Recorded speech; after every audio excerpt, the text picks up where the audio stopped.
Hey folks, David Stewart here. Hope you guys are having a tremendously good day.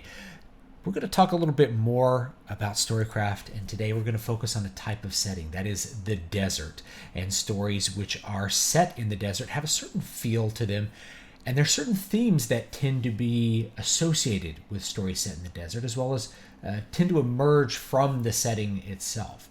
Some of my favorite stories that are set in the desert are Frank Herbert's Dune series, as well as the very first Dark Tower book, The Gunslinger by Stephen King. The Man in Black fled across the desert, and the Gunslinger followed. I also, if you are thinking in the movie area, I'm actually a big fan of Lawrence of Arabia, and I think it shows a lot of the things that I want to talk about in this video. So the desert is a very spiritual place.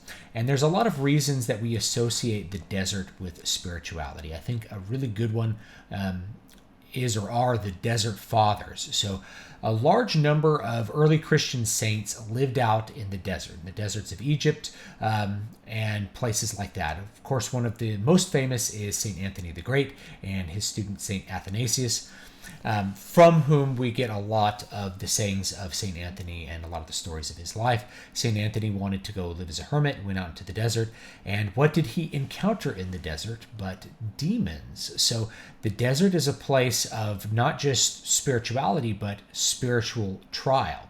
And we get that theme expressed really explicitly in the Dune books by Frank Herbert.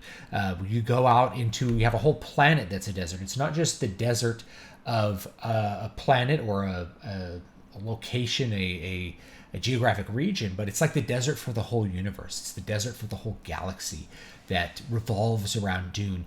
What comes out of the planet Arrakis is the spice which gives spiritual awakening. It lengthens the life, and it allows one to see beyond, to have prescient visions. In fact, it's necessary for space travel in Frank Herbert's universe, because you have to use your prescience in order to navigate the ships properly.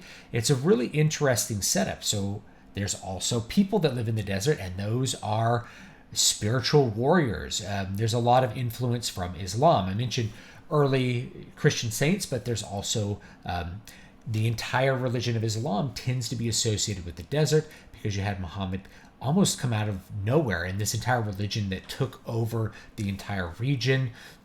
Really, people did not see it coming, but these desert nomads coming out with this spiritual fervor.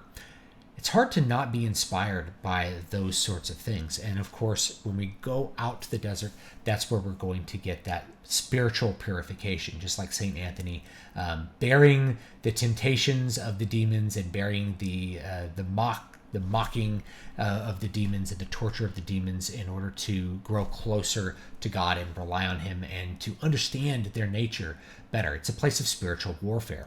And another book I mentioned, The Gunslinger by Stephen King, The Man in Black fled across the desert and the Gunslinger followed. You have a very lonely approach to the desert. The desert is not full of people, right? It's a lonely place. It's a place that's deserted. There's no one in it. There's no one in it in this book. He's walking across the plains, and he only occasionally meets someone kind of eking out a meager existence on the cursed earth. And so part of the desert, in addition to being, a place of spiritual purification, is a place of self-reflection. It's a place where you are alone. And one of the things Stephen King writes in that book is, there'll be water if God wills it. This is a really important idea, because in the desert, and this is why, why you fast as a Christian, is to become more reliant on God. In the desert, you are at the mercy of chance in a lot of ways. You're at the mercy of God. Will there be water for you to drink? Will there be food for you to eat? It's a desolate wasteland. It's not like going out into the forest where there's potential food sources all around you. In the desert, it's very hard to find food, and it's very hard to find water, and you will die very quickly without water. So you're at the mercy of God. You're at the mercy of the environment. If you're not prepared for the desert, it's a very unforgiving place. Going all the way back into the Bible, of course, we have the Israelites wandering in the wilderness for 40 years, wandering in the desert. And in that desert, they are completely reliant on God. They have to eat the manna that falls from heaven. And if they try to save manna for extra days, it just rots and turns to nothing. They have to be trained to be completely reliant on God. They can only save enough manna to avoid having to go out and gather it on the Sabbath so that they can observe the holy Sabbath day and rest. There's water where they need it. There's a point where Moses gets angry and strikes a rock and water comes out of it.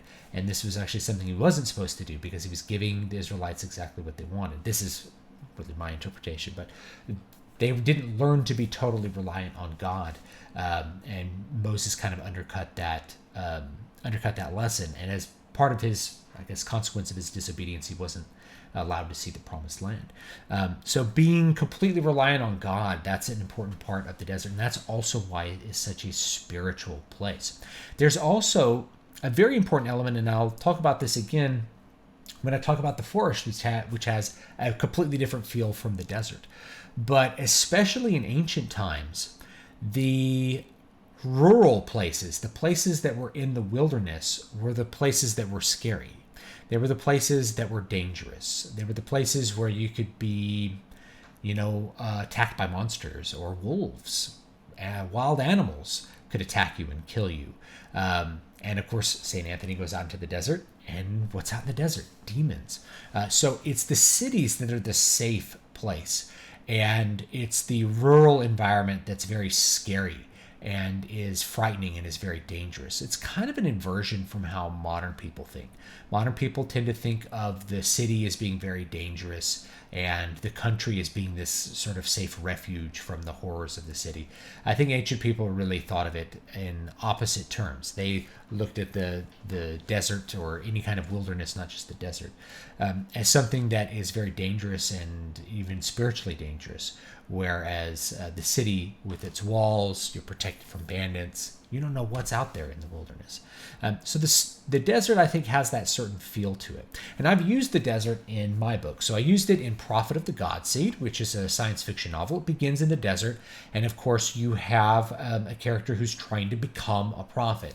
And part of that trial is to go out into the desert and discover some things. And so while you're out in the desert walking alone, you are living a very dangerous existence.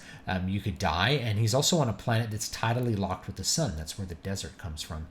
So the sun never sets in that desert. It just kind of barely gets lower on the horizon with the wobble of the planet, but it pretty much stays overhead because of where he is on the planet. He's on the side that's facing the star, and that's the desert. So in the desert, he's trying to find he's trying to find the true nature of God or the gods, and he seemingly gets rescued by the gods, but of course it's not the gods, it's space travelers, and they are not visiting an alien planet, but returning to a planet which they themselves have colonized. But the people there have, through the course of a couple of thousand years, forgotten what happened because they suffered a cataclysmic event that wiped out their civilization, and they literally forgot where they came from and how they had originated from a spacefaring family. So I had that as an important element to begin the book. It also explains the nature of the planet, this tidally locked planet I had in my mind, but it also starts with a spiritual quest. The prophet has his spirituality completely turned upside down by the revelation that the gods are not the gods in the story, but it's an important first step. The desert is where you receive spiritual visions. It's where you receive the spiritual trials that are necessary to become a prophet.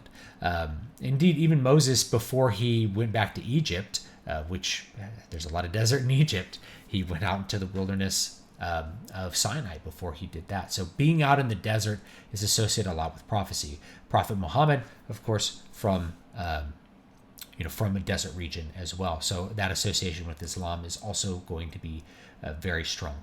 So I can get that influence, especially with Frank Herbert, the Butlerian jihad being a holy struggle or a holy war in Islam. So that the connection there is very, very obvious. as well as these Fremen being these sort of clan-like desert dwellers that have a very strange society that's built around the necessities of the desert, that makes them more spiritually pure, right? Because they live really at the behest of the desert. They live according to how the desert deems that they have to live. They don't have any connections. Like, they're not afraid of losing anything. They don't really have anything to lose. They really only care for their religious beliefs about not just the desert, but the sandworms and Muad'Dib and all that sort of stuff. All that is primed as part of the environment of the desert. And that's why Arrakis is such a good planet in that setting as well. So anyway, that's the desert. I think it's a really great setting. I think it's a great setting to use. You have the desert as something that has to be crossed. I have that in one of my books called The Wasting Desert. It's a barrier from one place to the next. And when my characters go into the Wasting Desert, what happens is they are on a actual spiritual quest as well as a physical quest. They're trying to physically traverse the desert to get to the other side, but there's ghosts. The desert is full of ghosts, and through those ghosts they have to confront not just ghosts but monsters, and they have to confront the nature of what had come before them and the nature of the world, some subtle revelations about how the world once was and how it continues to be, and how the magic works in my world. All of that is part of the desert, and you can't have a lot of those revelations outside of the desert, where you are really in a strong danger from the environment itself, not just from ghosts and monsters. So it creates a really, I think, good tense environment where you have to, how do you get out of the desert? You have to walk out of the desert where there's very little water, where you're in danger not just from running out of water or things like that, but also from monsters who apparently are awakened in the desert and are lost wandering in the desert for who knows how long. But you encounter those in the Wasting Desert as well. So I've used that environment in a couple of books, obviously 2 books, maybe more if I stop and really think about it. But I've used them in those 2 books, and so you of course can use them in your books if you need a place where there's like a spiritual purification. And you can even think outside the box, like the moon is a desert, where you're really in danger of dying because of the environment. Like you have to have oxygen on the moon, or any kind of outer space area. The space, I'll talk about this in another video, space is more like the ocean, but a moon is more like the desert. Because the ocean is another setting that is just full of great stories. So leave me your thoughts down below on deserts, and I'll see you guys next time. You could check out those books, The Wasting Desert and Prophet of the Godseed. Both of those are available on Amazon for, I think Prophet of the Godseed is still free. It might still be free on Amazon. Anyway, check that out, and I'll see you guys next time. Have a great one. Oh, newest book is not in the desert. Newest books, Al-Shafalda, does not take place in a desert, but takes place on the edge of where that desert in the Wasting Desert would actually be. That's a fantasy tragedy. And of course, Afterglow Generation Y. This is a collection of short stories, one of which is actually in the desert. Oh my gosh, I forgot. So the last story in here, which is called Middlebury, takes place in a very dry town called Middlebury. And of course, in that desert is the desert of the soul. In fact, I have a chapter. Oh my gosh, I'm remembering all these things from all my books. I have a chapter called The Desert of the Soul in The Water of Awakening. And at the center of the Fae, basically of the energies of creation, there's a desert because those energies are drying up. So it's a desert of the soul, not just a desert in a physical sense. But yeah, there's a story in this one of my favorite stories I ever wrote, called Middlebury. And it takes place in a desert town, and there's many spiritual revelations as the main character, Tim, goes out into the desert and discovers some important things about the nature of the reality that he's living and what it actually means, where he really is. So read that. One of my favorite stories. You can actually listen to the audiobook for free on the channel as well. And I'll see you guys next time.